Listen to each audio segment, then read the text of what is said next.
Hey ho everyone, and welcome to this in-depth analysis of the GSC Ubers tier of Week 6 from the Ubers Premier League XII. Very excited to bring this one to you, and today with me is Mr. GSC Ubers himself, Isa. Hello. How are you doing today, Waruchuu? Yeah, I'm great. Really excited that we could make this one happen. Yeah, could you maybe tell us a bit about who you are and what your history with competitive Pokemon is? Sure thing. So my gamertag is Isa or Isa. You can pronounce it however you prefer. I respond to both of them. And I've been playing competitive Pokemon since March of 2011, so 13 years now.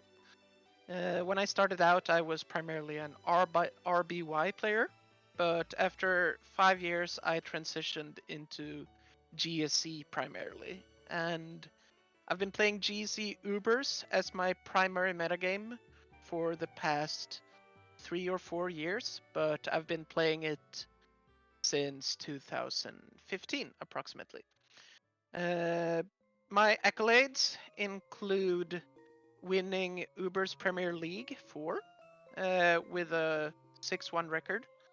I have currently a 75% win rate on the sheet in GC Ubers. I've had the top record in 2 different UPLs and 2 separate Uber Winter League tournaments. And I've won a bunch of GSC Ubers individual tournaments as well. Yeah, and And this year I am not participating in UPL, but I am active around the tournament still. I am supporting CyberAck, a fellow Swede, and he has done quite well for himself, which I am very happy about. So I am very much enjoying this UPL from a GC Ubers perspective so far. yeah, and then there's me. I'm Waruchuu. As always, I pretty much don't know anything about the GSC Ubers tier. I played like one game with CyberAck, but other than that, I'm pretty unaware what this tier brings. So, what does make this tier special? What makes it distinct from other tiers? So if I compare GSC Ubers to other generations of Ubers, I would say the thing that makes GSC Ubers stand out is, I would say it's the emphasis on long-term strategy. It is well known that GSC Uber games take longer than your average, say, black and white Ubers game, for example. Average turn length might be in the 70 or 80 turns. This is because of a few mechanical factors. Every Pokemon has maximum EVs. There are no positive natures. There are no damage boosting items of note except for the very rarely used Magnet and Pink Bow. There are others as well, but they are not currently competitively relevant in this metagame. Oh yeah, and Thick Club on Marowak. But basically everything uses leftovers, or Miracle Berry, which is the equivalent of a Lumberry. This means, all in all, that the game state is not so heavily focused on one-hit KOs and two-hit KOs. Rather, you have to work a bit more for your kills. And this means that you have a metagame that is... How do I phrase it best? I think it is very skill intensive, and you are very much rewarded for being an expert with not only your team, but also being familiar with sequences of play, not knowing how to optimize certain common matchups will give you an edge over those that click the more instantaneously rewarding button, but maybe they miss out on long-term benefits. And being able to see that long-term vision is very important in this metagame. compared to other generations of Ubers. But you're given the tools to progress, both with offense and with stall. And I believe that this metagame is it's still not fully explored. There are still things that we don't master. There are still things that have not fully been optimized. So you can still innovate in it, which is very satisfying and rewarding to see. We've had recently upticks in the use of quite niche mons, such as Muck, such as Tentacruel, Shuckle. Not exactly staples in other generations of Ubers, most of these. And if they are, it's for very different reasons. We don't have Sticky Web in this generation. We don't have Toxic Spikes. And the spike only We has don't one have layer. abilities. Exactly, only one layer of spike, but we do have that layer, which is a very important factor when comparing it to RBY Ubers. So yeah, those are some of the things that make it stand out compared to other Ubers generations. With comparison to other GSC tiers, I'll be slightly brief here because I imagine that the audience is primarily interested in Ubers here. But the main thing that stands out is that it's quite heavily centralized around Snorlax and Mewtwo. Primarily Snorlax, but Mewtwo is also a very important factor that you cannot disregard in several ways. This means that the pool of viable options compared to other GC tiers is slightly smaller, but it also means that finding a very specific niche can be enough for a mon to be usable. For example, Conflict has played games with Corsola in last year's UPL and managed to bring home a victory using a mon that is very niche in its application. But because there is that one application, and because you can be quite certain that your team will need a Snorlax answer, your team will need an answer to Barrier, Flamethrower, Toxic, Mewtwo, Corsola can satisfy that role, and thus found its place onto the team and was an integral part in the team that managed to bring home the victory that game. This is not seen as much in lower tiers in GSC, where the metagames aren't quite as centralized. Obviously, the power level is big as well. There are some traits as well that make it different from, say, OU. In OU, you have Gengar being very popular, very dominant. He is seen in Ubers, but it's not as omnipresent. This means that there's no significant ghost usage going around, which has a lot of implications on the Spikes game, for example. Yeah, no rapid spin blocker, or rarely a rapid spin Correct. blocker. There is still Gengar usage. He is not to be completely discounted, but you can cheat a lot more on what anti-ghost measures you bring. Yeah, and from what I've seen, the game around hazards and the removal involves punishing differently, like putting pressure on the opponent by forcing damaging moves or threatening those. So that's also quite different here. I believe we are going to see quite a lot of that in these games. A bit. So we're gonna cover 4 games. Are we good to go to transition into the games? Just one quick synopsis. So the games are pretty long. The hazards are limited compared to other tiers, other generations. I mean, of course, lesser pool of Pokemon, no abilities, lesser pool of items, and I think that should be pretty much everything covered. Yep. So we're not gonna see any 10-turn games leading in a quick GG call.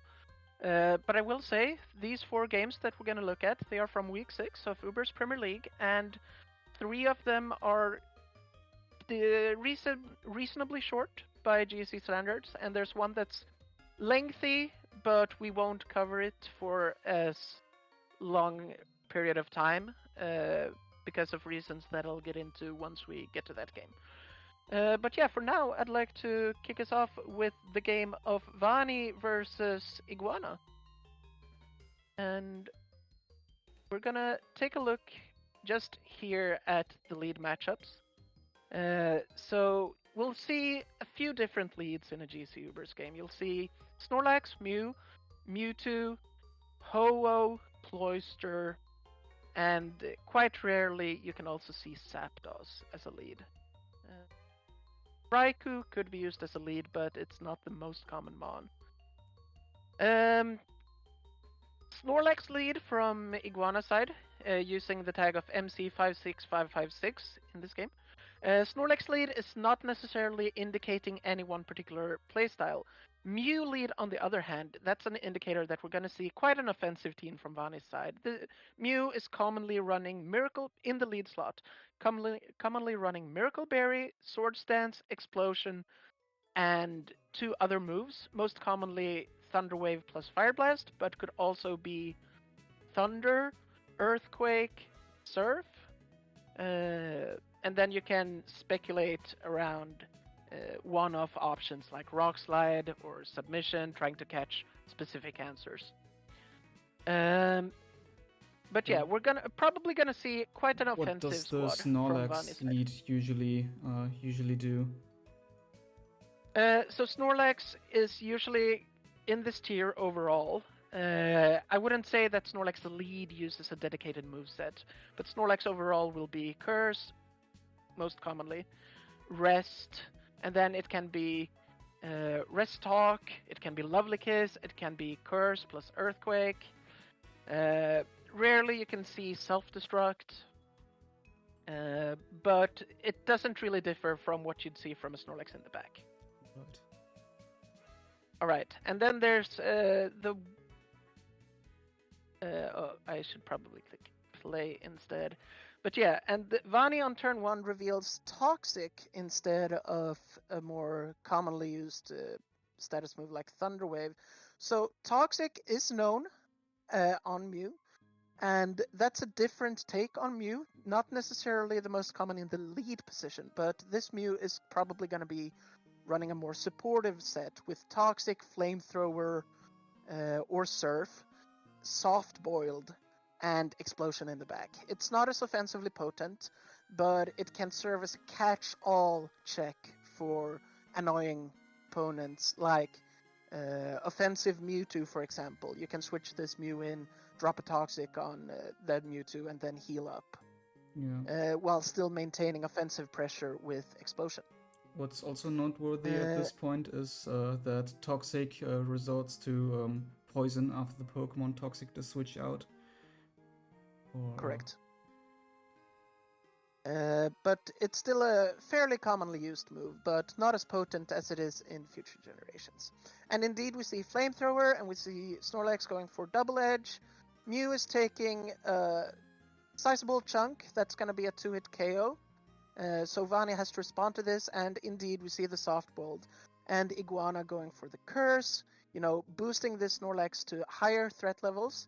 And Vani is now in a state where, okay, something needs to be done to address this Snorlax. Mew cannot just sit here and let the Snorlax boost. You could boom here, but that wouldn't kill Snorlax, so it's quite inefficient in that sense. And okay, so Vani resorts to offensive pressure, saying that, okay, if you attack me, Flamethrower plus Toxic plus Recoil from Double Edge will be enough for me to take you down with Explosion. And because I have status on you, there is significant pressure on you to stay in and rest. But if you do so, then you will succumb to Explosion. But Iguana plays this safely, goes for the rest, does not want to play any games with Vani, but this gives Vani an opportunity to safely switch out. And indeed, we see a Tyranitar enter, and Sleep Talk is revealed. And Tyranitar takes a fairly big chunk there. And we're gonna see an immediate switch, and Screech is revealed. So Screech is commonly seen, if it is seen, it's quite a rare move, but if it's seen, it's probably gonna be Rock Slide, Earthquake, and Rest. Rest on Tyranitar is very common in GSC Ubers to give it the longevity to answer Snorlax. But Cloyster comes in. Rock Slide is an unlikely one-hit KO at this point. And how will Iguana respond? He respects it. He switches out, but Vani can handle it with his own Cloyster. We get the spikes up, we get the toxic exchanges, and we get more spikes. And we have a Gengar reveal. I could pause there for 1 second. What's also interesting about the earlier generations, you saw that the toxic didn't go off at the turn. The opposing Cloyster was poisoned. In GSC, these status effects work after and also leftovers work after the Pokemon has used an attack, if I remember that correctly. Leftovers is still end of turn, but correct on the status, yes.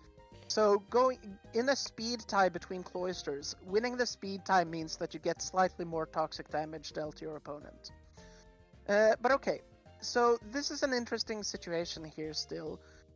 Both players now have toxic Cloysters. If there would be a spinner in the back, we don't know this. It's fairly unlikely because the spinner in this tier is probably going to be a Golem, and Golem plus Tyranitar is an unusual combination. But if there would be, that side would have an advantage. However, both sides could probably anticipate that there wouldn't be any spins going on, or maybe that's their read on the situation at least. It is my read on the situation. So they are willing to go for this toxic exchange. Now, Gengar coming in here is very interesting because this gives information to Vani. If his Snorlax is unable to respond to this Gengar, which is quite common, most Snorlaxes do not carry any coverage moves in GC Ubers, then there will be a struggle for Vani to break through this opposing team with his very likely offensive squad. But yeah, let's take a quick moment to see how he handles it. And he goes into the Mew, taking a Thunderbolt. And this Mew isn't very threatening overall. It's got Flamethrower, it's got Explosion, but it's not that big of a damage dealer. And trying to catch... And okay, definitely pause here. So, what happened here was that Snorlax came in, and we can see that Flamethrower, it deals 12%. That's tickling Snorlax. But Iguana is very aware that this Mew will have Explosion at its last move. Vani is running an offensive team. He does not want to give any free turns to this Snorlax. So he decides to maximize the utility of this Mew by trading it away for the opposing Snorlax if possible. But Iguana makes the prediction that this is what Vani will go for and sends in the Tyranitar. Very safe switch. Would the explosion have KO'd the Snorlax from that range? It would have been a KO. It would have been a KO. But as you can see here, this Mew had very few tools to deal with Tyranitar. There was Toxic, but I think clicking Toxic in that situation is a very challenging move to click, given that you're staring down a threat in form of a sleeping Snorlax. So that leaves Flamethrower and Explosion as buttons to click, or a switch. And Tyranitar is fine in all those situations. So I think that this was a very good play on Iguana's part, and we're now 6-5. And we're going into Tyranitar Ditto. This Tyranitar likely has Earthquake, as we said earlier, but Surf is revealed. That's a very unusual choice, but it is very useful here because it deals enough damage to really hammer the opposing Tyranitar. And now both of these Tyranitars are at the brink of death, but we see Rest. So Vani gets away with it for the time being. He has chipped down Iguana's Tyranitar to very low levels. but his own T-Tar is now slept and has no turns burned, so it's going to be very tough for him to get in. Mewtwo comes in, takes Rock Slide, Thunder is revealed. Also, I should note that Tyranitar didn't select Crunch, but it had to switch out effectively because Thunder would be a kill. So Snorlax comes in, and Barrier is revealed here, and that's a big issue because, well, it's not a big issue for Vani, but it is a big issue for Iguana because this Mewtwo is completely unbothered by Snorlax running Rest Talk. So this set, Curse, Double Edge, Rest, Sleep Talk, it is solid defensively, but very weak offensively. So Iguana will have to find another way to break through Vani's team than to employ the Snorlax here. So let's see how this goes about. We do see Barrier revealed and Curse through Sleep Talk. And we see Barrier, Double Edge, not a lot of damage, Curse, Recover, Curse, Curse. We're going to skip through this. It's not particularly interesting. But as we can see here, Double Edge, it's not enough to outpace Recover, not even close. Both Mewtwo and Snorlax here are at the maximum capacity. You can't get any more defense or attack because in GSC, attack stats cap at 999. Not just attack, but defense and speed, etc. as well. So, also real quick, Barrier is not really a move commonly seen in later generations at all. Mm-hmm. Is it used here in this generation, like mainly against Snorlax? So correct. Barrier Mewtwo is a somewhat recent innovation. I say somewhat, given that GSC has been around for like 25 years. But I believe it was Earthworm that pioneered this set 5 years ago, maybe 6 years ago. And the purpose of this Mewtwo is to do exactly this, defeat Snorlax one-on-one. It also wins over less commonly used physical threats like Rhydon, like Tyranitar's without Roar or Screech. And okay, let's pause for a moment there. But primarily it's for the Snorlax interaction. And one reason that many Snorlaxes run Lovely Kiss is to be able to get past this Mewtwo set. Yeah. Also, what's also noteworthy is that Recover has 32 PP, I believe. Correct. Yeah. This Mewtwo set doesn't aim to defeat Snorlax directly, but rather outlast it. And there's also something important to be said here about the critical hit mechanics of GSC. If you get a critical hit in GSC, you do not strictly ignore the defensive boosts of the opponent, but rather if Snorlax was to get a critical hit in this situation, 3.5 attack versus 4 defense, then the crit would deal twice as much damage as a regular hit would. So around 72%, we can say. And that is not enough to kill Mewtwo in one hit like it would be in later generations. You can't just sit around, wait, well, I have 24 double edges. I will get a crit eventually, and that will 1-hit KO the Mewtwo. That is not how critical hits work in this generation. So, Iguana is forced to do something different. And he decides to go to Jolteon. You had something you wanted to add to that?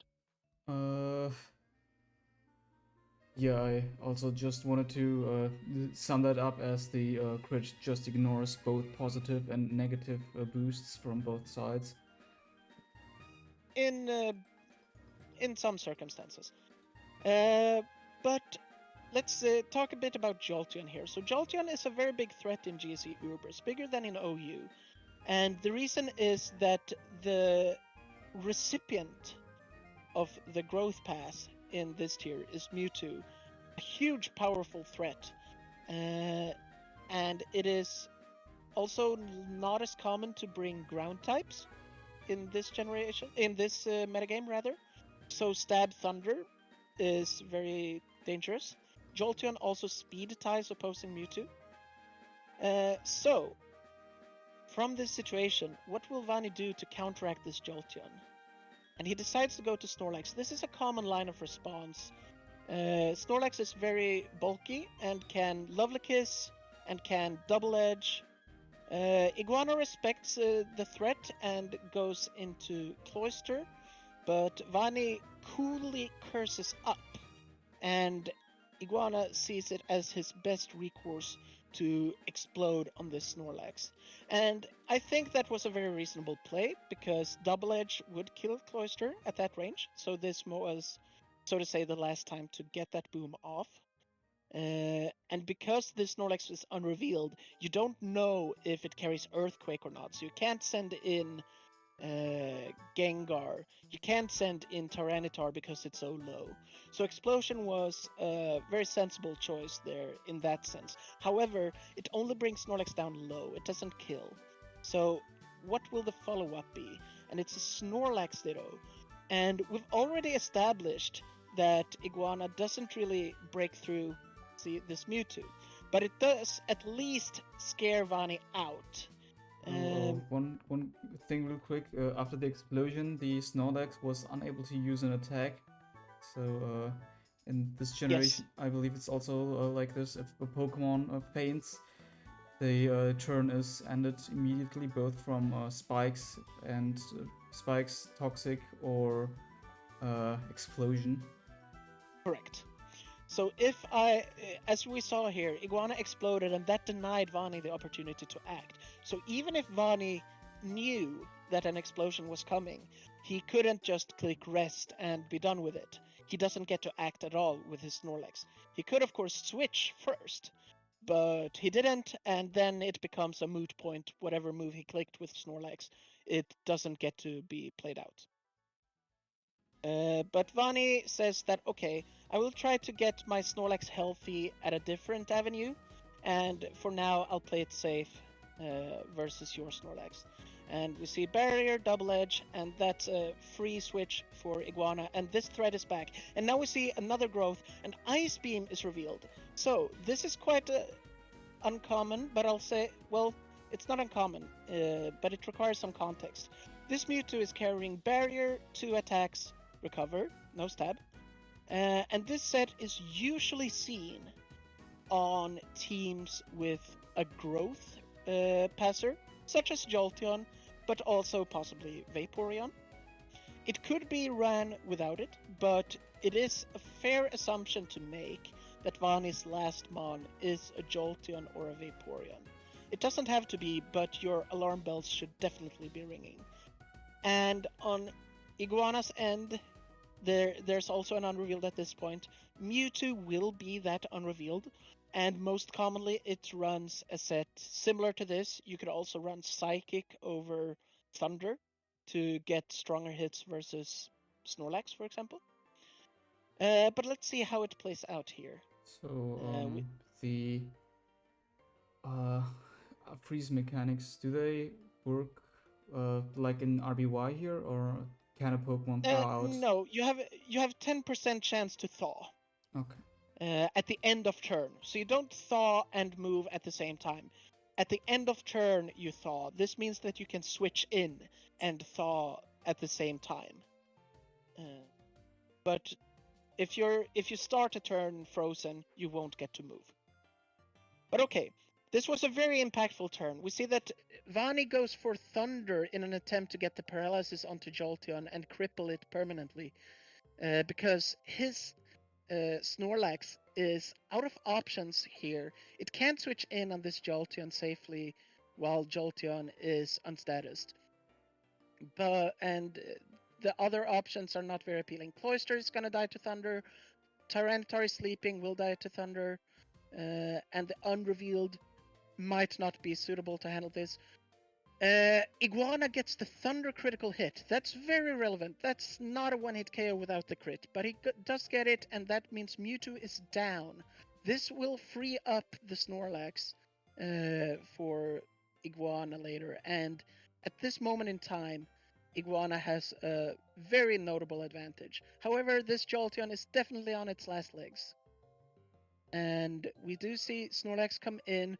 Double Edge is a kill. What will Iguana do? He saves it, he sends in Tyranitar, and it's not double edge, but body slam. But body slam is enough to get the kill. And we see the Snorlax Ditto again. Let's see how it plays out. We have Curse. Lovely Kiss is revealed. This is a common move. Body Slam plus Lovely Kiss not so common at all times because the damage output is very small, but it can be used on restless Snorlax sets, however, using Earthquake Last. Lovely Kiss connects, but this is Rest Talk. So we see Sleep Talk connect and Rest is pulled, and that's something that I'll pause here. In GSC, Sleep Talk can pull Rest. That's not the case in other generations. This is a point in Sleep Talk's favor, which means that a lot of mons like to use that, such as Zapdos or Raikou, sometimes Snorlax, sometimes Tyranitar. It is a powerful tool to have in your arsenal for sure. But you're still at the mercy of the Sleep Talk rolls. So Vani seizes the opportunity, gets some curses up. Iguana is stuck pulling rests 3 turns in a row here with Sleep Talk, but finally he knows that this is the turn that he will wake up. So what does he do? See, he misclicks. Isn't that something? And Lovely Kiss comes back up again, and this Snorlax is looking quite spooky here. And, you know, going all the way up, what will Iguana do? Is he gonna sit idly by? He's pulling a curse. Very fortunate there. He needs all the boosts he can get. And that's so... You see that? That body slam, so weak, 37%. And curse is pulled again. Now Iguana is getting more favorable rolls, 35%. That's not going to be enough for Iguana to die here. But, oh, very crucial moment here. He doesn't know how long he's sleeping for. So he said, okay, I'm going to fish for the wake-up turn right here, right now. But he doesn't get it. So he doesn't, he clicks rest, presumably. He doesn't click sleep talk at least, but he gets punished for it. Body slam connects, and now this is a very important turn. What will happen when Iguana clicks his button here? And he doesn't click sleep talk, he stays sleeping, and body slam kills. And now it's suddenly very dire. This Snorlax, does it have Earthquake or not? We see Ice Punch and Lovely Kiss. That's probably not going to be Earthquake then. It could be, but we don't know. So is this Gengar going to wall it? And he switches out, so that's not Earthquake then. That's most likely Rest. And okay, brief moment to breathe again. Jolteon comes in here, very well positioned. The opposing Jolteon, very fragile. Gengar sleeping, that's gonna die. Mewtwo unrevealed for Iguana, almost assuredly. Not looking so hot. Thunder is a lot of damage, Paralysis sucks. But that's the tool that you're given. When all you have is a hammer, everything looks like a nail. When all you have is a Mewtwo, you send it in on the Jolteon. But it's a self-destruct variant. So that's very uncommon, and Vani did not anticipate that. And now we have a very interesting situation here. We have a Snorlax versus Gengar and Jolteon here. Effectively, it's Gengar against the world. This Tyranitar is sleeping, not sure what the exact moveset on Gengar is here, but if it's Dynamic Punch, this Tyranitar is not able to switch in. Cloyster dies to Thunderbolt. It's always going to be a risk to send that in, and Surf isn't enough to one-hit KO anyway. So how does Vani deal with this Gengar? So let's skip a bit. You see Tyranitar come in, wake up, and that's an Ice Punch. Okay, how does Vani respond to this? He stays in and eats Hidden Power Water. So this Tyranitar is at the brink of death, but not quite dead yet. So, Snorlax enters again, eats Hidden Power. This Snorlax is not at the risk of dying. Even if this Gengar has Explosion, he's not able to click it because this Jolteon will lose to Cloyster Explosion. So, Gengar is left clicking Thunderbolt, Ice Punch, Hidden Power, etc. And what do we see? I think this is a huge mistake. Well, maybe not huge, but it's certainly a mistake, I think. Or maybe it's a read that went wrong, at least. So let's go back a turn. What happened here is that sleeping Gengar is not going to wake up in time, maybe, to punish this Tyranitar. So Iguana tries to get ahead of this by going Jolteon, and force Tyranitar out with Thunder or HP Water. And Thunder would be enough if it connected to kill all the mons on Vani's team. But Vani stays in. He clicks Body Slam as we see, and that means Jolteon dies, and now it's truly Gengar against the world. And that's a much more comfortable position for Vani to be in, because he can always default back to the Snorlax if need be. So we see safer place, rest, stay healthy, curse up, it doesn't do much, lovely kiss, miss, ice punch, lovely kiss, and then it's Tyranitar. He needs the Tyranitar to wake up in order to get the kill. And how does it go? We know that he's resting, so he's not going to wake up on that turn. He needs to wake up, or Iguana needed to wake up there, and it's Crunch, which is huge. So this is a very big moment in time. If Gengar wakes up this turn, Hidden Power is enough to kill, and then it's very likely that an Ice Punch freeze on Snorlax will decide the game eventually. But Lovely Kiss plus Surf from Cloyster still would give Vani some outs there. And if he doesn't wake up, then it's game over. How does it turn out? Well, we'll have to wait and see. He switches out. He doesn't want to take the risk of Gengar waking up. So, he stays in, and he's gonna spam Lovely Kiss until Gengar wakes up and he can go for Crunch again. This gives Gengar leftovers though, so it's not a flawless plan. Plus Ice Punch freeze odds. But he doesn't get it, Ice Punch doesn't freeze, Lovely Kiss connects, and it's back to Tyranitar, going for the same plan again. Will we see a first turn wake from Gengar? And... no. Crunch gets there, and that's a kill, and that's the game. GG. I thought this was a very interesting game. I appreciated to see Iguana's interesting take on Jolteon offense, and I thought the game had some very interesting ebb and flow to it. So yeah, I really appreciated this game. So, first of all, Sleep, does it have more turns than later generations, or Correct. So you can sleep between 1 and 6 turns in GSC. Okay. Also, would you say that this Snorlax mirror, that the moves which were pulled by Sleep Talk from Iguana's side were more or less what tipped this game over? Or in general, the Sleep RNG? I think that Iguana had opportunities to play this instance better. I think that if Iguana clicks Rest Talk, or Sleep Talk rather, he has much better chances of making it out alive than hoping for a wake up. You know, that he doesn't know the odds of waking up on any one turn. He doesn't, but he's not favored to wake up on any individual turn until the last. So optimal there would be to keep clicking Sleep Talk.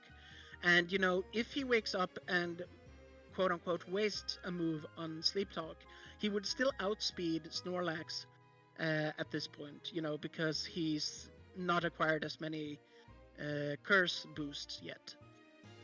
So I think this was absolutely an avenue where Iguana could have pulled away with it if Sleep Talk had played out a bit differently.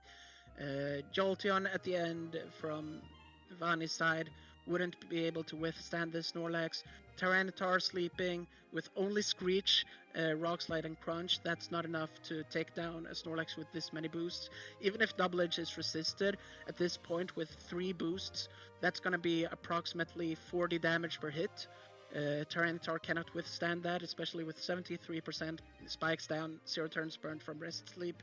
Cloister Boom can help, but it's not going to take down Snorlax even at mid HP by its own. So yeah, this was absolutely a game changer. Iguana had the chance. If Iguana had won the Snorlax war, Iguana would have won the game. That much I am certain of. But he didn't, and that allowed Vani to sneak away with a victory here. And another thing, I don't fully understand the idea behind the explosion Mewtwo here. What is the idea of it on this team? I mean, so from my understanding, the Jolteon passing the special attack boost to Mewtwo would make it more advantageous for the Mewtwo to have mostly special attacks. So self-destruct allows you to remove a threat, obviously, and that opposing threat is commonly going to be an opposing Snorlax because of how good it is at walling special attackers. So if you have an alternate special attacker in the back, for example, Tyranitar, we can assume that this Tyranitar had Crunch as well. It's not a given, but I think it did. So Crunch, Surf, Tyranitar, that with a +1 boost, that's going to cause a lot of damage to Vani's team. If you see here, you have these two, Mew and Mewtwo. They hate +1 Crunch and cannot interact well with it at all. Cloyster as well also gets 2-hit KO'd by this.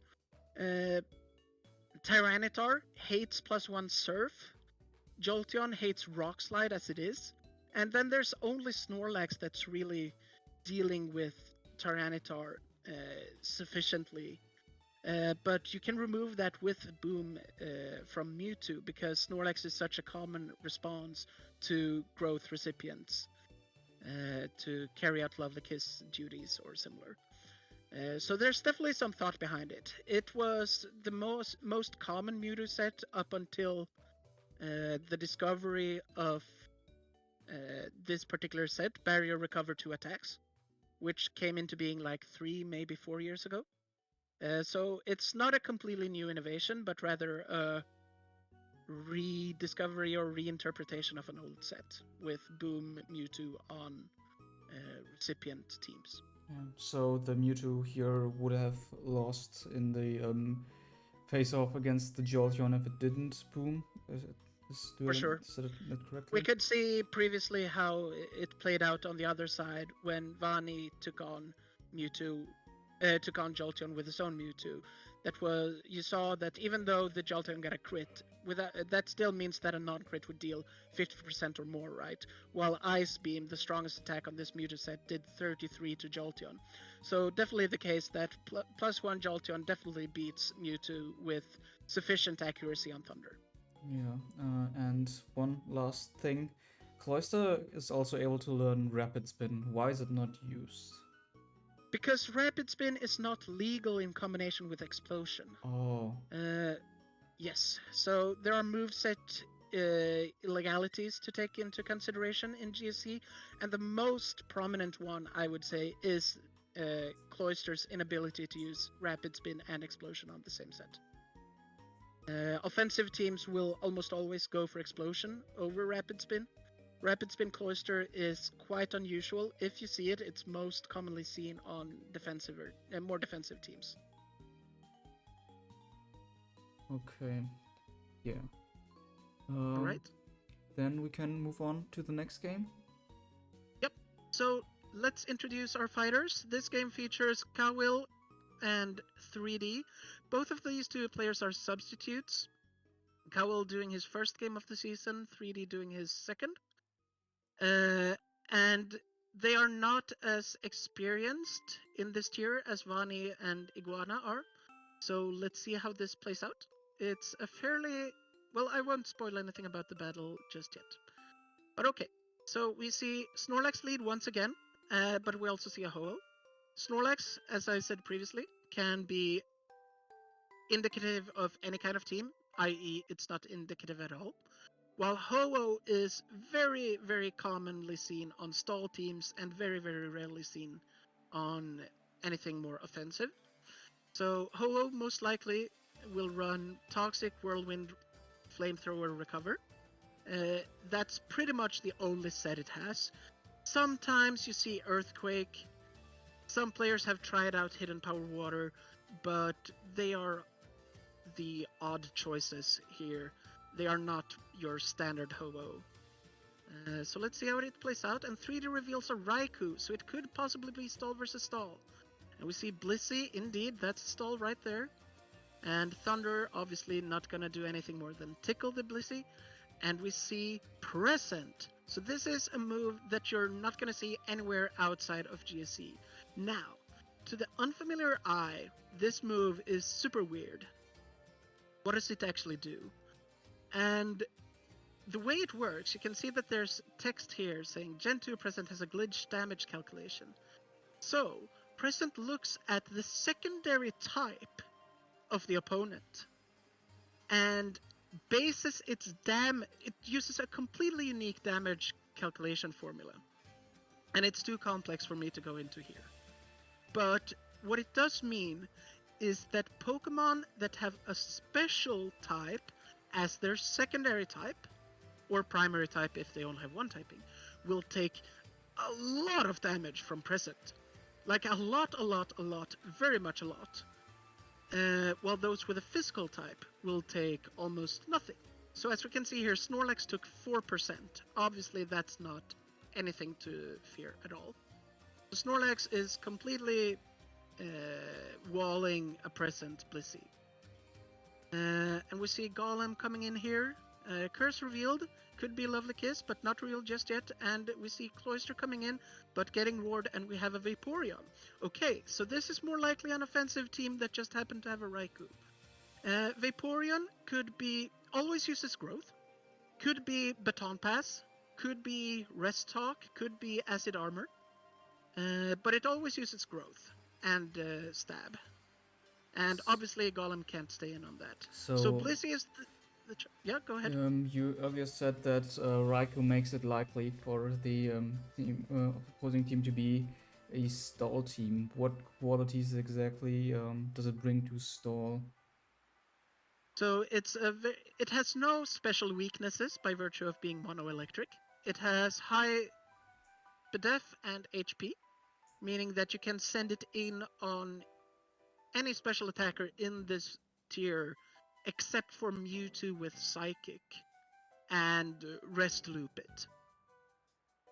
So it's a very useful special wall if you don't want to offload those special walling duties to Snorlax. And sometimes that's not preferable. You know, Zapdos Thunder does 30% to Snorlax. That's quite a bit. That definitely hinders your ability to go on the offensive with Snorlax. It gives you the ability to send something in against offensive Mewtwo. That's not gonna get killed off the bat. You know, Dynamic Punch Mewtwo will bring Snorlax down if it's hitting.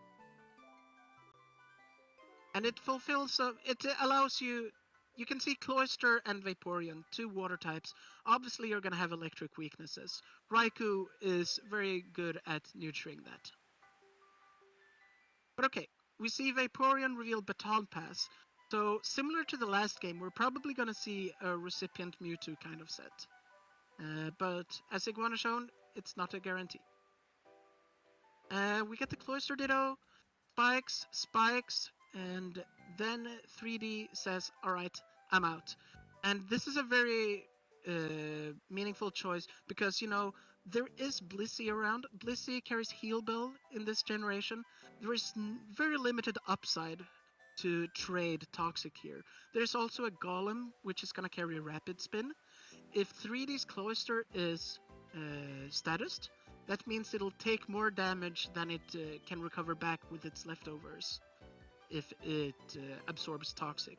So definitely correct from 3D to switch out here. We see Raikou come in.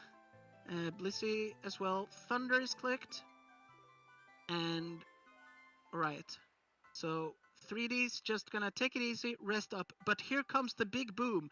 Present again! And you saw previously, it did 4% to Snorlax. Now it did 97 to this Raikou. And that's the power of this damage calculator. Very unique formula. And 3D being an inexperienced GSC player, he doesn't know about this mechanic. Otherwise, he would never stay in. But he stayed in and he took the... Seeing these damage numbers coming from Blissey is definitely crazy. Yes. Yeah, we can see what the guck. And as Hyoga Fogedex points out in chat, first time getting presented changes a man. And that's all of a sudden a surprise kill on Raikou. And Raikou is dead. And that's an early lead for the stall team. That's a big deal. We see Mew coming in. That's in the back. It's commonly carrying Sword Stance Explosion and 2 attacks. And we see Sword Stance, indeed. Golem sent in to Scout. Ho-Oh, and indeed Earthquake. Okay, so common here. Sword Stance, Earthquake, Rock Slide, plus Explosion. That means that going Ho here is absolutely a risk, but 3D doesn't necessarily have the experience to pull the trigger on a read with Rock Slide, because Golem could reasonably stay in, and he doesn't know the experience level of his opponent either necessarily. So going for the safe play in Earthquake, but Cawil makes the correct read. Without having seen the moveset, he predicts Earthquake or Submission or something else that Ho-Oh can come in and wall, and goes Ho-Oh. Then pivots out correctly on Rock Slide. However, he sends in Snorlax, and I think this is not great. Let's stay here for a bit. This Snorlax is probably gonna be the main source of damage for Cawil's team. And if Mew is to click Explosion here, that will result in a KO on everything on Cawil's team, but you'd not like it to be your primary source of offense, as well as one of your Mewtwo walls. But 3D switches out. He respects Lovely Kiss, doesn't want to pull the trigger on Explosion. So, Cloyster comes in and eat Lovely Kiss. Yeah? About the Mew, I don't really see what Cawil is able to do against the Mew with the revealed mons right here. So the Mew in this position would likely do a lot of damage to every Pokemon, right? To a degree, yes, but there is an unrevealed, and that unrevealed we'll see later. It is Mewtwo with Barrier, and that is a perfect wall for this Mew. Yeah. It would succumb to chip damage plus explosion, but it is still preferable to lose that than it is to lose Snorlax, I believe. However, it would also mean that the opposing Snorlax is a bit of a problem, because without Mewtwo, you only have Golem and Cloyster to really fight it properly. Ho-Oh can assist a bit with Whirlwind, Snorlax can maybe assist with a Lovely Kiss, but it's a scary mon to face for Cawil's team.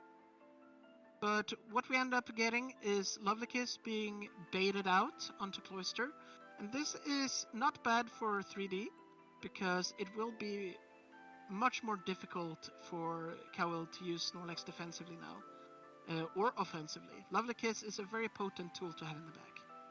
Mewtwo is revealed, Toxic is revealed, always seen on or most commonly seen on defensive sets.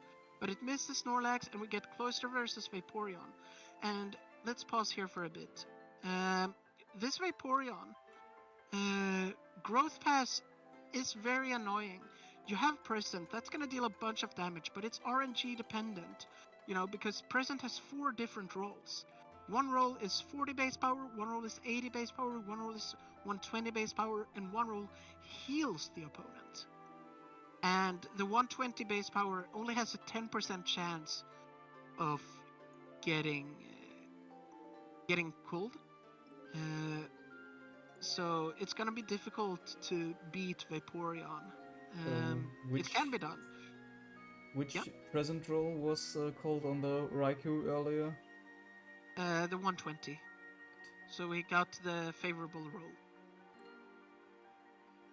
But we see Toxic here. So, in my opinion, this Vaporeon is a threat, and you either want to explode on it, or you want to Toxic it and go Blissey. This could set up Acid Armor. It is a greedy set that does that, but it is a known set. Baton Pass, Acid Armor, Growth, and Surf. But 3D sets up the Growth instead of Acid Armor, and on the following turn, Cawil pulls the plug, Explosion connects with Vaporeon, Threat gone, but also Spiker gone, and we enter a 5v4 situation. We see revealed Mewtwo. Golem wants to spin the spikes away to punish the sleeping Cloyster, but Mewtwo prevents this from occurring, and we get Blissey. Now, if this Mewtwo has Dynamic Punch, but we don't need it, that's a freeze. And in Gen 2, there's no natural cure. So this Blissey being frozen is a very, very big deal. It's only needed for Mewtwo, however. So Cawil even decides to stay in, and you can see 12%, that's not a lot. So 3D, he says, alright, I'm out. Cawil stays in, tries to get the Thaw, doesn't get it. Mew, big threat. Mewtwo comes in correctly. This time there's no lovely kiss. Barrier is clicked, but explosion kills, and we enter a 3v4 situation. And this Mewtwo could cause issues with Thunder, for example. And here, this is not a good play in my opinion. Ho-Oh does a good job versus Mewtwo, but Cawil decides to switch out. I think this is a mistake, because if this Mewtwo clicks Thunder, that Snorlax, 71%, it's quite hacks prone. If you get fully parad, the Snorlax is definitely at risk, but Thunder misses. So he gets away with it, and 3D says, alright, I'm Thunder out. have done? Would that have been a 2-hit KO from, or 3-hit KO from that range? No. It would have done approximately 25%, I believe, maybe a bit less, 22%. But, we've already seen a dangerous Mewtwo from Iguana, so it could have been Dynamic Punch, maybe Self-Destruct. Unlikely. But Ho-Oh at this point in time is probably, you could drop a Toxic onto this Mewtwo, for example, and click Flamethrower. Thunder is a 3-hit KO on Ho-Oh, and Ho-Oh gets recovered, as you know. So it's definitely a possibility that's, in my opinion, safer to stay in. But that's not what we get. Instead, we get Booster coming in on Snorlax here, and Body Slam is revealed. Not gonna deal damage that's of any significance. Ho-Oh enters again. Flamethrower gonna be like 70%, so Cloyster can't stay in. And we see a correct read, and Toxic is clicked. Very good. And now we stay in. Thunder. What do we have? We have Flamethrower. Alright. That's fine. Mewtwo getting real dicey. And boom, that's a self-destruct revealed again. So it's the second time we see it. Same principle as last game. You want to remove that wall. And now we have a 3v2 situation. We have Sleeping Cloyster and almost full health Snorlax with Curse versus Frozen Blissey, Golem, and Snorlax at half. So it's not trivial to say who's ahead here. It depends on how long does the Cloyster stay awake. Can the Blissey heal up? Does the Golem carry Explosion or not? What's the deal with this Snorlax? And we'll see how it plays out. And Cawil decides to go Blissey and trying for a Thaw. And 3D says, alright, I'm gonna stay in. I'm gonna try to wake up here. And Blissey gets the early Thaw. And Present is the threat here. But 3D gets the wake up, clicks Ice Beam. That's not gonna do anything. And boom, another super strong Present. And now we're in this dire position where Cloyster is at 10%. He kind of has to explode here. But Cawil can't really do much about it either. He could go Golem, but Ice Beam would be way too much damage. And then, you'd still die. So in this situation, Cawil decides to go for the explosion. But the one thing that you have to question here is, was it really necessary to stay in here? We have already seen that this Snorlax takes 0 damage effectively from Present. Can Cawil do something to that Snorlax if 3D was to go to it? Well, he could go Golem, but I would argue that's better because in this instance, that's going to happen anyway. So what's happening here is probably that 3D just doesn't have any idea what the Present's about. And he doesn't know if Snorlax is safe into it or not.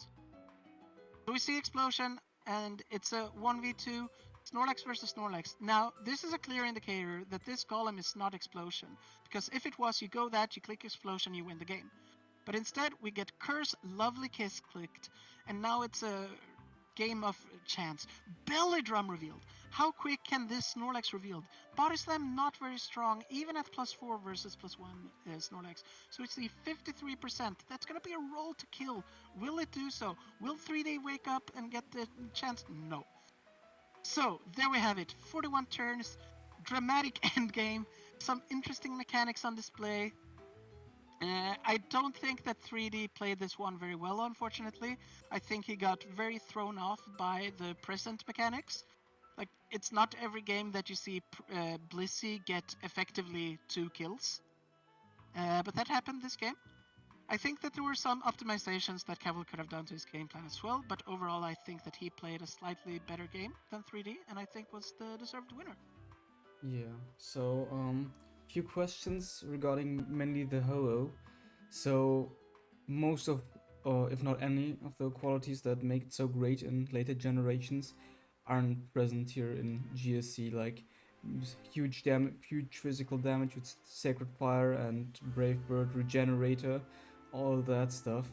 So Yep. the Ho-Oh, does it take more of a defensive role here with its 130 base special defense? Correct. So, Ho-Oh is a very good general purpose wall, similar to Lugia, but it still maintains a higher degree of offensive prowess, or at least immediate offensive prowess, by virtue of having a fairly respectable stab flamethrower that is not always easy to get in a resist on. The combination of Fire Move plus Toxic is time tested. You scare out the steals that would invalidate Toxic. And with Whirlwind, you're also a very, very potent stall breaker. You force chip damage onto opposing cloisters, opposing fortresses, and even opposing golems in some instances. So that's a very powerful role of Ho-Oh. There's not a lot of offensive power to it. There's no choice band. There's no Brave Bird. Sacred Fire is special, not physical. And 8 PP isn't enough in this more lengthy metagame. So it took a few years for the player base to settle on the optimal Ho-Oh set.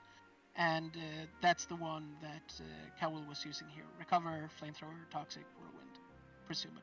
Alright. So you also pretty much said that Vaporeon carries the same purpose as Jolteon with passing growth to Mewtwo. What is the advantage of choosing Vaporeon over Jolteon? Is it just because there was already a Raikou in the team? You do get some different type matchups, of course. You're more favorable into Earthquake. Vaporeon has much higher bulk and also has the option to pass defensive boosts. You take less damage from Flamethrower Mewtwo, which can make it easier to find setup opportunities because you resist that. And the very high base HP makes for more opportunities to come in on certain mons. The downside is that you're slower. So as we see here, Cloyster could safely boo on the Vaporeon. That's not going to be possible versus a Jolteon. And Jolteon's speed is so immense that it, plus the strength of Jolteon with 120 base power Thunder, that it's more commonly seen on these growth path structures. You also don't really love the typing redundancy between Vaporeon and Cloyster. Good. Yeah, so those are some of the reasons why you might choose Jolteon over Vaporeon, or the other way around. Are there any other questions in your mind about this game? Maybe one thing, is Roost a thing in this generation? No, Roost was introduced in Gen 4. Alright. Okay. Yep. Then Shall we carry on to the third game? Yeah. Yes. Okay, so this is a game between BigFatMantis and Aurora. BigFatMantis has been playing GSC Ubers for quite a bit, while Aurora is being subbed in to cover for Ruby Blood, who quit on his team, as far as I know, after week 4. So Aurora definitely entering at an experience deficit here, but she did play a very interesting game the week before this versus Conflict, where she had the lead versus Conflict, but Conflict managed to claw back a victory. So let's see how this one goes. So we see Cloister versus Snorlax. Again, Snorlax not necessarily indicative of much of anything. Cloister usually the lead on more offensively inclined teams. But the specifics of such a team are not immediately revealed. So yeah, Spikes and Curse, fairly standard. If you're Miracle Berry Cloister, you can go for Toxic turn 1. But then on turn 2, we see this, and that's an Explosion turn 2. And this is a massive punt by Aurora. No two ways about it. She does not have any information about BFM's team. She does not secure a kill on the Snorlax after this explosion, because Snorlax is bulky enough to disregard any one follow-up move except like Machamp Cross Chop, which is never seen in this generation or this metagame because of all the psychic types running around. The only way to finish the job here would be with a second explosion. Can you justify it? Yes, you can justify going 2 for 1 versus Snorlax on one very specific structure, and that's with no normal resist Jolteon growth pass. And that's still not always a given. It's still very risky and not something I would advise. It requires you to keep constant momentum up. But then Aurora immediately reveals Steelix afterwards, and the entire point of the explosion just goes out the window. So Cloister was not in range of being one-hit KO'd. There was time to do more. There was time to click Toxic. There was time to click Surf or Ice Beam or whatever. There's a Steelix in the back, so you can go to Steelix and force Snorlax to do something that way. I don't know.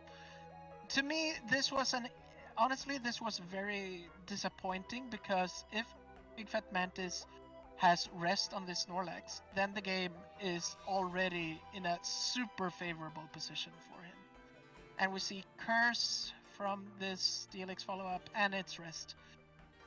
So already this game is looking super grim for Aurora. We see Bind, which is also a poor Steelix set. BigFatMantis goes for Hidden Power. I don't know why. You just get Spikes up, or you spin if you have it. Protect, Flamethrower. This game I'll cover in brief strokes, honestly, because it's very lengthy, but it's also not very interesting, because the game is all about, can BigFatMantis spin, and he will get to spin eventually. And once that's done, then Aurora pretty much loses. There's a Mewtwo, Flamethrower, Toxic, kind of weird, could be barrierless, could be explosion. BFM running a stall team trying to like outskill the lesser experienced opponent, which is a tested strategy across generations. Is Fortress in general mainly used for like role compression of putting like Cloister and Golem into one slot? Kind of. It's a more sturdy Mon. It lives longer than Cloister does by virtue of being immune to Toxic, resisting normal, only one weakness. Definitely more common to see Fortress on stall teams. But yeah, this game will consist of BFM slowly acquiring or slowly working his way into spinning these spikes, and Aurora is gonna try her best to do something with the spikes while she can. I legitimately cannot tell you why why BFM does not go Fortress on the Steelix. It's beyond my comprehension. BFM taking a risk here. Flamethrower could have been a 2-hit KO, but it's not clicked. So I wouldn't say that this is super precisely played. We see here Bind connects with this toxic Snorlax, and suddenly this Snorlax is at risk. Curse comes in, and Lovely Kiss misses again, and now Bind plus Toxic combines to take this low, and Earthquake, and BFM still doesn't rest, so I don't know. To me, this is a very disappointing game. That did not need to happen, but it happened. Bind is not forever, it lasts 5 turns, up to 5 turns. Toxic goes away if rested. BFM just chucked away Snorlax for no reason. So it's, you know, it's a very disappointing thing to see, because that was not needed. But okay, Fortress comes in on the sleeping Steelix, and there we see Rapid Spin, and now Aurora needs to find some kind of alternate offensive pressure. And do we see it? Well, there's a Hero Cross. Fortress is definitely not a foolproof Hero Cross check, but it annoys it in the short term. We're just gonna skip through this. I don't think this game is particularly interesting. Well, you said earlier that this Steelix set wasn't optimal. Why is that, and what would be the best set? So the best set from my money on Steelix is Curse, Earthquake, Roar, Explosion. This Steelix does not have Roar. Bind, here's my point of view. Bind is a poor player's excuse for a prediction. You use it to set up a kill on Zapdos most commonly with Explosion. But it just means that you're too afraid to pull the trigger.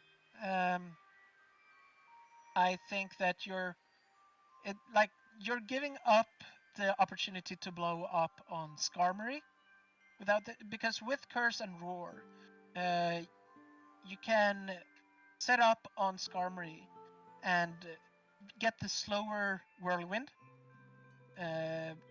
And the way it works in GC is that Whirlwind and Roar fail if they go first. That's why you won't see Sleep Talk plus Roar, for example. So Steelix can then boost up to +6 and explode on Skarmory to remove it from the game. And that's very relevant with a Hero Cross on the team. But yeah, we see spikes go up, and now it's up to Aurora to present a serious win condition here. Zapdos, not necessarily gonna cut it. Thunder Spam won't really break through Celebi. Fortress, and Hero Cross reveals Seismic Toss. That means that Hero Cross doesn't have the firepower to break through a Cursor either. Now Snorlax is dead, so in this instance it could actually be reasonable. But there's a Lugia, and that means that this Hero Cross is never gonna do what it needs to do. Are there any other ways to go about this? If Steelix could boom to kill Lugia, then maybe. But Bind isn't strong enough to force the issue. Curse can be matched by Lugia. So with Roar, there's a possibility for Steelix to force a boom on Lugia eventually. But Aurora doesn't have it, so the explosion is never gonna kill Lugia. So it's almost impossible for Aurora to win at this point, and that's why it's not like you see Megahorn got a crit, and that's still only 65%. You recover it off, and you're back to full. Lugia obviously doesn't take spikes, so it's very much a game where not a lot happens here. This one goes on for 300 turns. In the end, Aurora decides to sacrifice Steelix for Fortress, and that's just, one boom to go. Fortress didn't do anything because Spike's war was already won, so now it's just even more over. And at this point, it's really trivial, honestly, for BigFatMantis to secure the win. He doesn't have any great breaking power, but he just outlasts Aurora. The only thing that's relevant here from this point onwards is the Snorlax set that Aurora should reveal at some point. But yeah, We skipped by it, but Curse was revealed. Okay, probably needed Belly Drum to have a chance here, but that's not what we got. Eurocross went down somewhere. Again, this game really not interesting to look at. Probably went down to an Aero Blast. So, Celebi is also a Pokemon we've seen for the first time today. What is its like general purpose in the tier? What does it want to do? So it's a heal biller, more commonly seen than Blissey. Blissey was seen for the first time this UPL in the game we covered previously. I'll let the game run in the background while I speak about Celebi. But you use it with Hidden Power Grass, most commonly, to counteract Tyranitar, Vaporeon, Rhydon, Golem, give you damage versus Marowak. But mostly it's about heal bell. You want to give yourself that extra layer of sustain, which is super useful versus primarily offensive teams. Versus stall teams, 8 PP from heal bell isn't that much. And you would probably prefer to status absorb with rest mons in that matchup. But it's still a very useful tool. It also allows you to negate Lovely Kiss from Snorlax, which is very important. And Celebi doesn't get any offensive setup moves of choice. It only gets Defense Curl and Curse, which is not enough for Celebi to pose an offensive threat, so it's relegated to a defensive role. We've also seen two hidden powers this game, both from Zapdos and Fortress. Are those both hidden power waters? No. Hidden power from Fortress is Fire to defeat other Fortress. As you can see that it dealt super effective damage to Heracross at one point. And Zapdos is indeed hidden power water. You can see it doing super effective damage to Tyranitar here. This also gives Zapdos the best chances against Golem.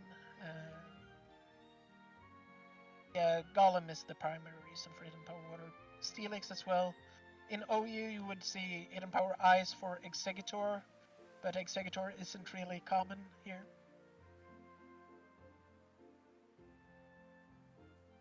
And yeah, we can see that this Snorlax from Aurora is Curse, Earthquake, Rest. So yeah, this matchup was always going to be an uphill battle, I believe, for Aurora with these move choices. But to be extremely frank, blowing up with Cloyster on turn 2 in this matchup was an unforced error that effectively decided the game from the get-go. Like, in the end, Aurora got the Snorlax down in a 5-5 position, and it still didn't impact the game in any meaningful way except to prolong it. And yeah, from here, it's just, you know, Zapdos, 1 Thunder remaining, Mewtwo, 0 Toxics remaining, Snorlax, Curse Earthquake, walled by Lugia, walled by Mewtwo. There's spikes on Aurora's side, so it can just be matched 1-1. So I'm gonna skip through. It's really not a lot to see, and in the end, yeah, Zapdos went down. After burning through double edges and earthquakes, Aurora concedes. So this game was unfortunately not very inspiring. It went on for quite a few turns, but it didn't really showcase any exemplary play on either side, in my opinion. And it's not a game that I think you need to seek out to experience for yourself. But I do believe we have one very exciting game for the last That's one. right. So I've saved the highlight matchup of the week, in my opinion, to last. Going into this week, both of these players were undefeated. So it's very interesting to see how they will perform. Conflict, you know, one of the all-time greatest GC Uber players, no questions asked. Very important not only for his tournament success, but also for his innovations that he has brought to the table. Dawnbuster, a very experienced lower tier GSC player, but this is the first time that he is playing in an Ubers team tour and playing GSC. So it's very interesting to see this matchup. And let's get into it. We have Mewtwo, Snorlax. Mewtwo revealing Psychic is quite unusual. So Mewtwo usually doesn't use Psychic because it doesn't offer great coverage. But here we see it.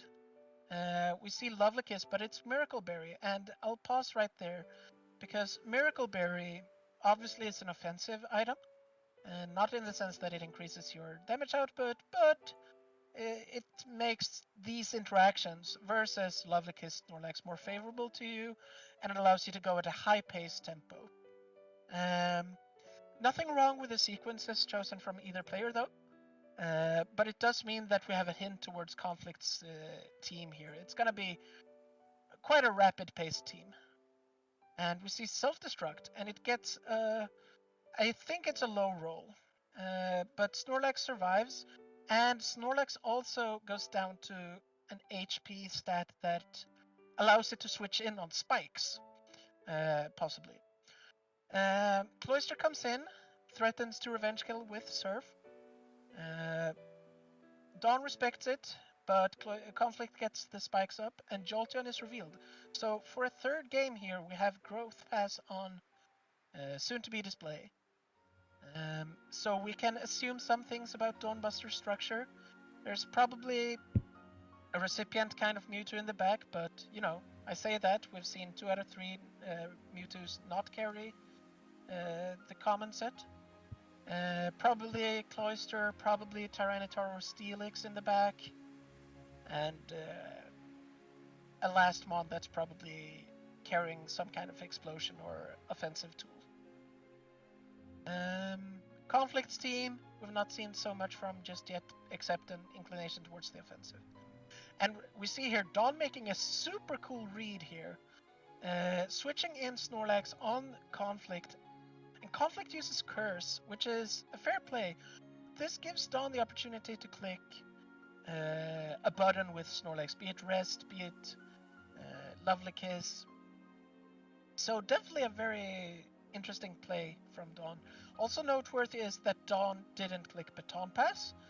We're not certain if that means that there is no Baton Pass, but Conflict was very likely to stay in, so maybe it's just a matter of containing information. Conflict goes back to Cloyster. Lovely Kiss misses. So that was an opportunity to click Rest, but Lovely Kiss was clicked, that's fair, but it misses, and that's a punish, and Surf connects with a crit. Surf connects again, no crit this time, but this Dawnbuster Cloyster is spookily low. 1% survival from the Surf, but Explosion connects, doesn't kill, but at least it gets it off. So okay, we're back to 5-5, Mute comes in, Zapdos comes in, Psychic reveal. That's gonna be Psychic Ice Beam, most likely. And Conflict respects it, goes Mew, Ice Beam connects, but it gets the freeze! And this is huge. So, this Mewtwo, probably Psychic Ice Beam, Barrier Recover, and, you know, Cloyster gonna die. Zapdos won't die from the first Ice Beam, but will lose. Snorlax can fight the fight, still not hopeless, but needs the correct moveset to be able to do so, something like Lovely Kiss, for example. And what's the Conflict's plan here? Dawn deciding to switch out, thinking, probably indicating that, okay, Conflict's most likely gonna go Snorlax here. I probably don't have the tool set to defeat the Snorlax, or alternatively predicting, okay, Conflict will stay in with Mew trying to thaw, I'll go Jolteon, try to set up a growth. I don't think this was the correct route for Dawn. I think staying in was better, but this is the path that we have. And Snorlax comes in, takes spikes. I'll click skip turn so that we get to see the spikes. There we go. Lugia comes in. This is not a common mon on Jolteon structures, but there we have it. And Whirlwind's revealed, and Tyranitar is the last. Does it carry Crunch? We don't know, but it does carry Screech. Screech misses, so Rock Slide not going to be a bunch. Connects, but Whirlwind revealed, not uncommon. Mew gets whirled in, but does not thaw. Jolteon returns. So does Tyranitar. So Okay. another thing I would have also wanted to ask during the first game, but there wasn't really an opportunity. Moves switch low in opponent's stat are not really seen anywhere in later generations, as far as I know. Why is Screech especially ran in this generation, also sometimes in RBY, as far as I've seen? Yeah, so there are some rare instances where you run stat down moves in other generations, but I'm thinking more so like Snarl, where you try to contain an opponent in a defensive way. Screech here is trying to do some move slot compression. You want to fit Curse and Roar into one move. You want to be able to increase your damage output, and you want to be able to force your opponent to switch in one move. Obviously, it's not as reliable as either of those two, but it means that you can fit a coverage move that you otherwise wouldn't be able to. But it's notable that Conflict, in choosing to go with Screech here, does not carry a Phaser on this team, unless the Zapdos carries Whirlwind. But that means that Conflict is quite susceptible to Baton Pass things, or other shenanigans. Most GSC Uber teams carry at least one Phaser. Conflict intentionally deciding not to do so. It's a risk that he's taking, and he tries to compensate for it with certain move choices. But yeah, it does bring him issues versus Jolteon. And we do see Earthquake here. That's the upside of Screech. You can fit Earthquake into your set. Correctly predicting Lugia switch, Screech connects, and critical hit to kill. And that's a big deal. Now it's 4-5. But it's not all out of the woods yet, because Conflict still has some issues versus this Jolteon to deal with. And Mewtwo. So let's see how Dawn responds. And we do see Barrier, the common recipient set. Barrier has fewer PP than Screech, but Screech is not perfectly accurate. So this can go on for a bit. So we're gonna click. And once Screech misses, that's Dawn's opportunity to click Ice Beam. We already know that there won't be a freeze, but it's still damage that you can force onto the Tyranitar, and if it doesn't have rest, then this damage is gonna stick. And we see rest is revealed, but Dawn makes the read and gets Snorlax in again, but then makes the incredibly dangerous decision to switch out without healing. This now means that this Snorlax is at 8%. It will die to a spy coming in, but it means that Jolteon now has a free turn to set up a growth versus this Tyranitar that cannot punish it for doing so. So it will come down now to whether Conflict has the tools to deal with this Mewtwo at +1 special attack or not. And Dawn is saying, I don't believe you. I don't think you carry Lovely Kiss Snorlax. Because if that's Lovely Kiss, that would punish Dawn here. That would mean that there's no opportunity for a complete sweep. So let's see how Conflict responds. And he stays in with Tyranitar, probably giving credulence to Dawn's theory. But what do we see? We see Wake Up, Earthquake, and Snorlax comes in now. Ice Beam, 26. Barrier, is there a Lovely Kiss? There is Lovely Kiss! So now it's a matter of, can Conflict get this Snorlax up and running to overpower this Mewtwo? It should be possible, but it's not a guarantee. And this double edge, 27% at +1. Sleep can be long, but that's not a lot of damage. So Conflict says, alright, I'm gonna go for another curse. So not optimal sequencing there. I would say that going curse first and then double edge would definitely be favorable. And it could be the difference maker.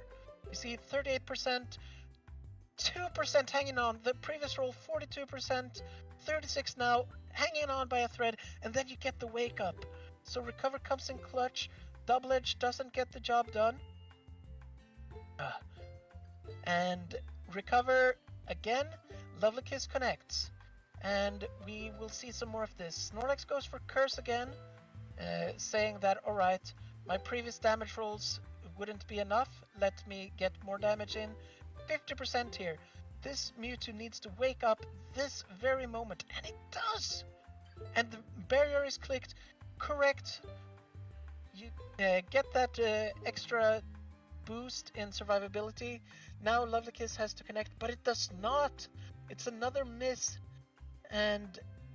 or rather, it is a miss. But there's the second one, and now Mewtwo is at +4. Mewtwo is starting to get it done. 39% Psychic, that's a lot of damage. Snorlax cannot outlast that. It's all about getting those boosts in, getting the kill. Curse, sleeping, Mewtwo, still sleeping, Double Edge 36. Is that gonna be enough? So in general, the Mewtwo is really able to always beat a Snorlax if it got a special attack boost. Not always, and only with Psychic specifically, which is not seen on every. Lovely Kiss is with sufficient time, you should be able to break through this Mewtwo, but you need accuracy as well, and if this was at +0 special attack, then that would be fairly easy for Conflict to defeat, but it's not. Assuming, of course, that Conflict has rest. We see low roll Double Edge, doesn't get the job done, survives at 2% again. And then we get the Clutch Wake again.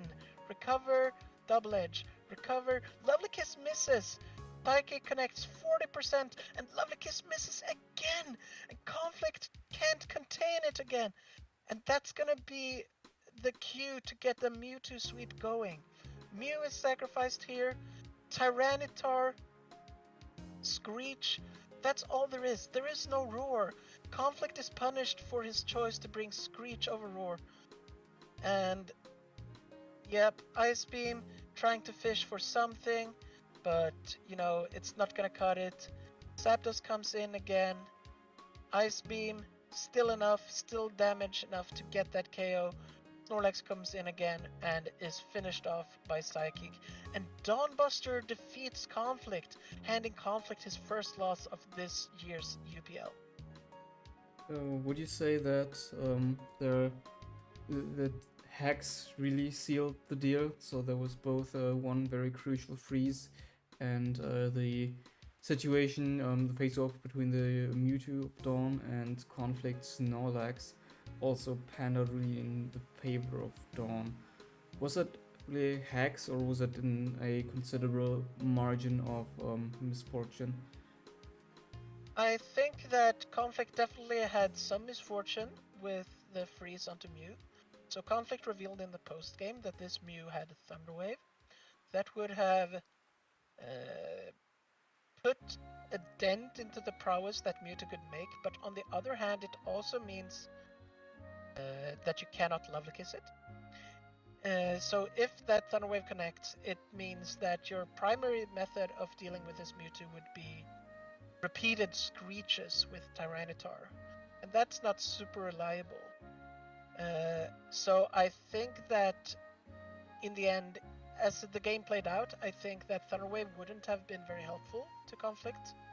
I think that the big deal happening here was that Snorlax didn't get the job done versus the Mewtwo. But overall, I genuinely think that with a different Tyranitar set, with Roar, I think that Conflict could have had better odds in this instance than he did. Because +1 Ice Beam to Tyranitar, it's definitely considerable damage, but it's not end-all be-all damage.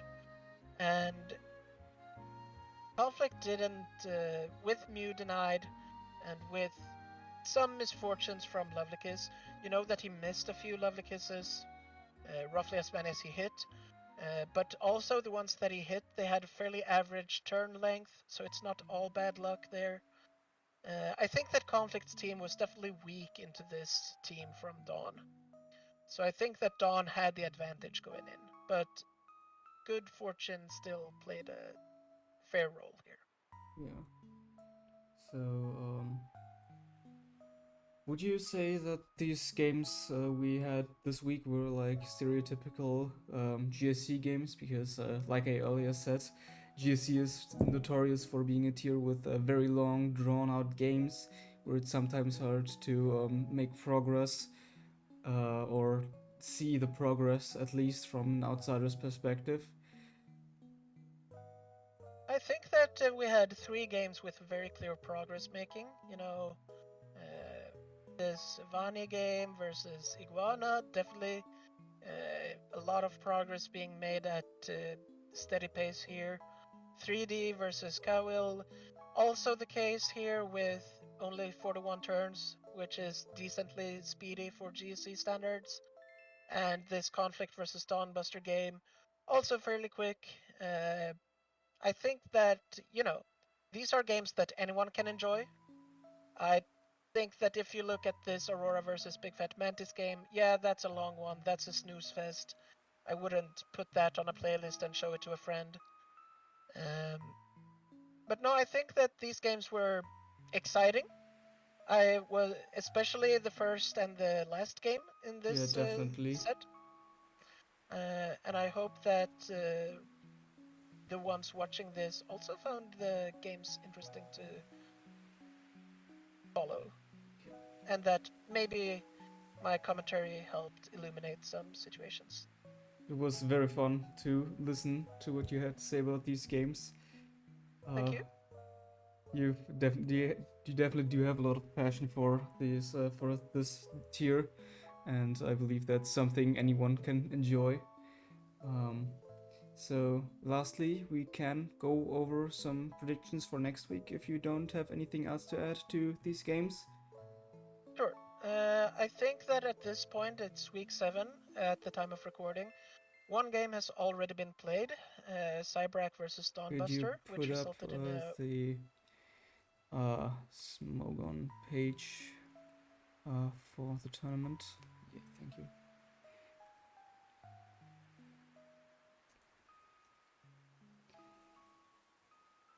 We have, at this point in time, we have, I said dawnbuster versus Cybrack. We have BigFatMantis versus Conflict. Very exciting game. 2 top players duking it out. I would hold Conflict as the favorite going in. I think that BigFatMantis has not been on his best game this tournament, with some questionable team choices and sometimes sequencing as well. But Conflict arguably also stumbled a bit in the team builder this week. So it'll be interesting. Both of these 2 players are very creative, and it's very likely to be an interesting matchup. I am very excited for it. We have Vani versus Spell. This one, Spell going back into the starting lineup over 3D after 3D failed to set the world on fire. But Spell also hasn't shown the best capabilities so far. Vani having a bit of a tougher tour than usual. I believe his record is 3-3. Usually he's in the positives. But I think he'll close out the regular season with a win. And then the last game is Iguana versus Aurora. Both of these players are on teams that are eliminated from the tournament. Iguana has much more experience than Aurora, and I think played a fairly good game versus Vani, with only some minor missteps, whereas Aurora made incredibly crucial misstep at a very early stage in her game recently, and also brought a team that I don't fully believe in. So I would hold Iguana as the favorite going into that matchup. I am excited for the semi-finals of this tournament as well. We already know that the contenders in the semi-finals are 4 out of the following 5. Conflict, BigFatMantis, Vani, Cybrack, and dawnbuster, all of which have positive or neutral records. So it should be very interesting to see these semi-finals and the final.